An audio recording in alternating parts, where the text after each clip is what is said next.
The Bear and the Bees, retold by Jacqueline Drury, illustrated by Safia Bint Ali. In this fable we'll meet Bear and Bees. Once upon a time there was a huge grizzly bear. He thought he was so big and bad. One day Bear was strutting proudly through the forest. "I'm big and I'm bad," boasted Bear. "Everyone is scared of me." He was so busy feeling good about himself that he didn't notice the huge log lying on the floor. Suddenly Bear tripped and fell into a tree. This tree belonged to a swarm of bees, and it was where they stored their honey.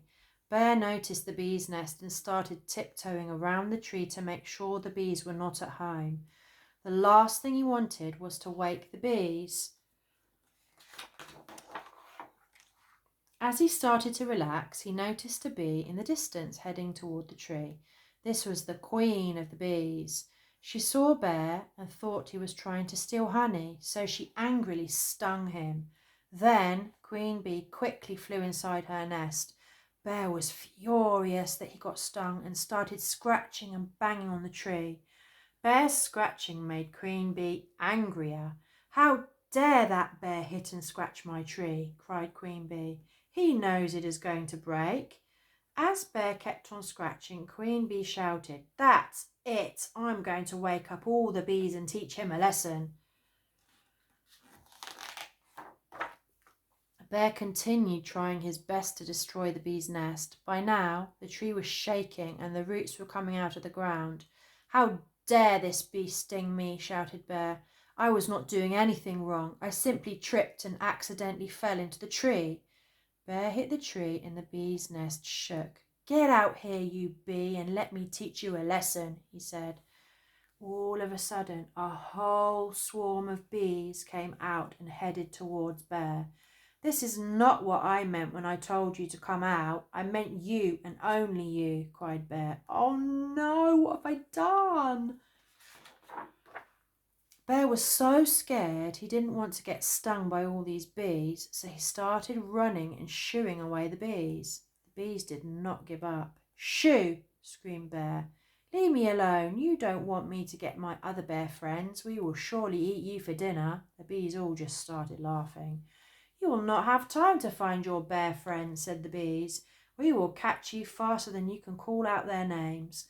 Bear ran around frantically trying to find a way of getting rid of these bees. In the distance, Bear spotted Fox. "Fox, help me! I am being chased by bees," he shouted. "I can help you," Fox said. "I have 100 great ideas in my bag of tricks." First, Fox told Bear to climb the tree. Bear knew this wouldn't work, as bees can fly. Then Fox told him to hide in the bush. Bear knew this wouldn't work, as bees were small and could fly through the leaves. Fox had Bear running around in circles. "Ah, leave me alone, Fox!" shouted Bear angrily. "You aren't helping, you're confusing me and making things worse." Then Bear passed Cat sitting in the tree. "Cat, help me! I'm being chased by bees!" cried Bear. "It's all right, Bear, don't panic," said Cat. "I have a great plan. All you need to do is find some water and hide," Cat said to Bees do not like water. Run for your life towards the lake." Bear continued running, but he was panting now. "I can't run much more, I'm exhausted." Bear felt he was going to have to give up hope and just let the bees attack him. Finally, he came across a lake. He quickly jumped into the lake, all safe and sound. Bear noticed the bees stopped chasing him and thanked Cat for his great plan. "Oi, you nasty bees, why did you sting me?" asked Bear. I was just walking when I tripped on a log and fell into your tree," Bear went on. "I didn't mean to, and I was not trying to harm anyone. I thought you were trying to steal honey, so I became angry and stung you," cried Queen Bee. "I wanted to protect my nest." "That really hurt. That's why I banged on your tree," replied Bear. "That is why we all chased you, Bear," shouted the bee. "You nearly broke our tree, you know." "Seems that we all did something wrong today," said Bear sadly.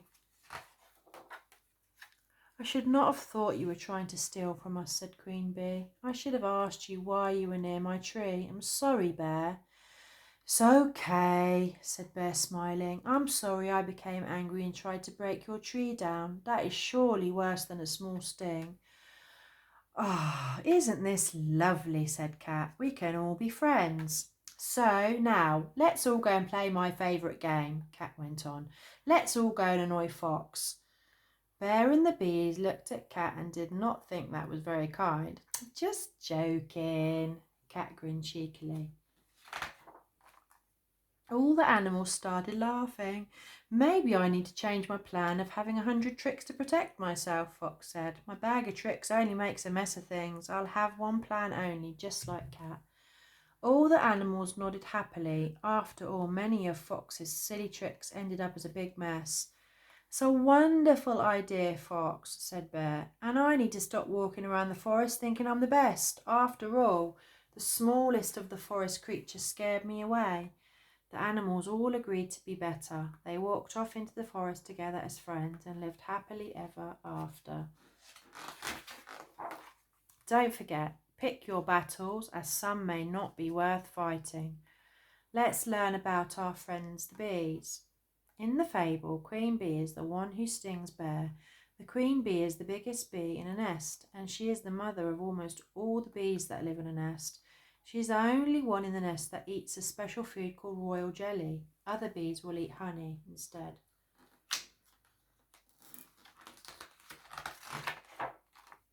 Let's learn about our friend Bear. In the fable, Bear says he's very big and very bad. How right is he?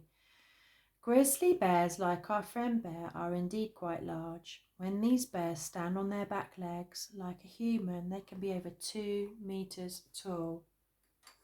The end.